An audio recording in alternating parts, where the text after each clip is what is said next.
Hi, I want to talk to you today about carbohydrates. I am Dr. Patty Ann Ford, and I have been in the health and wellness industry for 20 years. I specialize in your relationship to food and body. And I want to talk to you today about carbohydrates, just a basic nutrition lesson, because I think sometimes there's so much information out there that it can be really confusing. Carbs make you fat, carbs are the enemy.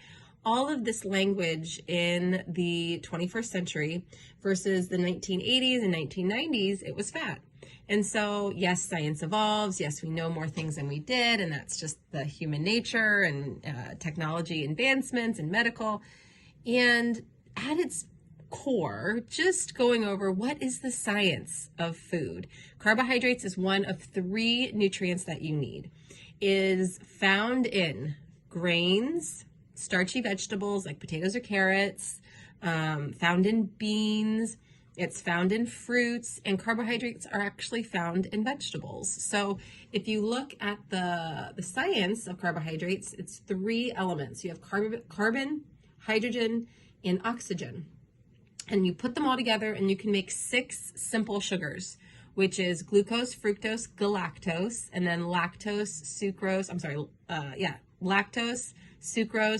and maltose. Okay, so you take glucose and a glucose and you get a maltose. You take a glucose and a fructose, you get a sucrose. You take a glucose and a galactose, and you get lactose. So a lot of times maltose is the product of starch breakdown. Sucrose is like table sugar, like table packets of sugar that you can pour into coffee or tea. And then lactose is found in milk. And so there's a lot of simple sugars in foods that sometimes get really demonized. People will say, well, don't eat sugar. What does that mean? Don't eat an apple? That's ridiculous.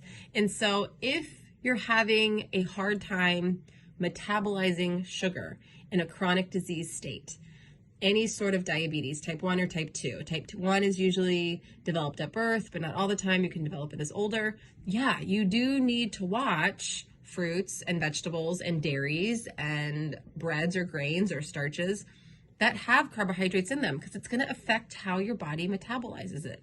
But let's say you do not have diabetes. You have a very normal metabolism. It can handle all of the oses, all of the sucrose and the glucoses. Sugar can actually be really beneficial. It helps your brain. It helps your nervous system. Now, there are some camps that believe you can work off of ketones just the same. It does depend upon your stress level, your sleep level, your hormonal level. It depends upon a lot of things in regards to how you primarily function. Some will say, well, it depends upon your blood type. There's all of these different opinions, different value systems. At its core, at the science, in a theoretical body, your brain is meant to work on sugar or oses, okay? So you take away glucose and it can make glucose from ketones. So where you're getting the glucose from, it doesn't matter.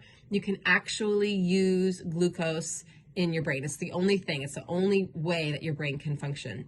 Sometimes when people reduce carbohydrates and they feel like their brain is quieting down, that's because it's working slower.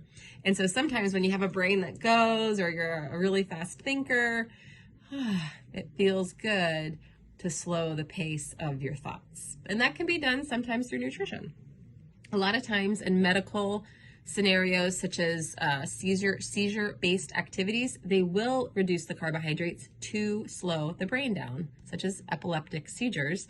You go on a ketogenic diet and the seizures reduce. And so that can be done very therapeutically. In dieting spaces, carbohydrates have gotten demonized, especially in the last 20 years. Where you can find simple carbohydrates outside of the fruits, vegetables, and dairies and starches that I've mentioned, if you were to go get like cereal or yogurt, sometimes there's added sugars to food, and those sugars can sometimes be refined. Refined means they don't really carry fiber or vitamins or minerals, so those can be deemed as less nutritious, which yes, they carry less nutrition. And if you eat a large amount of yogurts or added sugars and cereals or different things, that can affect the health and the body. And so it depends upon the culture, depends upon the frequency of consumption. Those can have a negative impact on health depending upon what you're measuring as health, which outcomes of health can be measured in many different ways. Complex carbohydrates, you're now going to take those simple carbohydrates, put them all together, and they're called polysaccharides, which is basically complex carbohydrates like proteins and breads, noodles, think ancient grains like quinoa or amaranth, wild rice, and it's a beautiful way to put together a ton of carbohydrates with a lot of fiber. There can be protein and there can be fat. It can carry a lot of different nutrition, and grains have been used for thousands of years across the world. There are pockets of health industries that have really demonized them. When you reduce the nutrition in a complex carbohydrate, such as you take brown rice and you make it a white rice, you are taking away some nutrients. You're taking away some of the protein, you're taking away some of the fiber, the iron, the B vitamins. So then we coin that phrase, refined carbohydrates, which if you have a hard time digesting food, or if you have a medical scenario where you're having like a flare in any sort of IBS, you actually want the refined carbohydrates because it's less to digest. And it's actually easier to give your body some substance without the work of digesting the complex carbohydrates. So they're actually used really well. When we were at war in the 50s, we actually used refined carbohydrates to provide nutritional substance without all the cost of shipping heavy foods, and they don't spoil. So it's used very wisely. Sometimes bagels or pretzels or saltine crackers get a really bad rep because it's a white flour or because of different things. And so you want to be careful how you morally talk about food and what is the outcome of what you're looking for, especially with carbohydrates.